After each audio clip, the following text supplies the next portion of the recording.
এই যে সরকারটা এসছে দেখতে পাচ্ছেন তো, বলে গরু খাওয়া যাবে না। বসুন বসুন, কোনো ব্যাপার নেই। বলে গরু খাওয়া যাবে না। মুসলমানরা বলেছে গরু জাতীয় পশু হিসেবে ঘোষণা করা হোক, মুসলমানরা গরু খাবে না। কি হচ্ছে দেখছেন তো, আমার কাছে মোবাইলে আছে।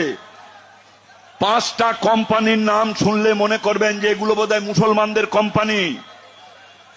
পৃথিবীতে ভারতবর্ষ মোষ আর গরুর মাংস রপ্তানিতে 2 নম্বরে, 1 নম্বর হচ্ছে ব্রাজিল।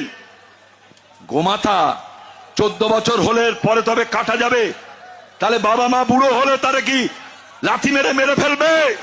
আজকে গরু মাথা যদি হয় পোষো। আপনারা একটু শান্তভাবে বসুন, শান্তভাবে বসুন। আমার কাছে ঘোষেরা এসছে, বলছে আহমেদ দা, কেউ বলছে কাকা, ঈদের 4 দিন আগে বলছে চলো মধ্যমগ্রাম চৌমাথা আজকে অবরোধ করো। আমি কেন? বলে এই যে আমরা খাটালের গরু বিক্রি করতে পারছি না, মুসলমানরা এই টাইমে দাম দিয়ে কেনে, আর আজকে এই যে সর্বনেশের সরকার এসছে, তোরাই তো ভোট দিয়েছিস। ঘোষপাড়ায় দেখি 100টা ভোটের মধ্যে 98টা ভোট বিজেপিতে। বলে আর দেবো না, এখন চলো, আর দেব না। আজ কিচ্ছু করার নেই, আবার রেডি হও। যা আরম্ভ করেছে, বাংলায় একটা প্রবাদ আছে, চাচা ঠেকলি কইও।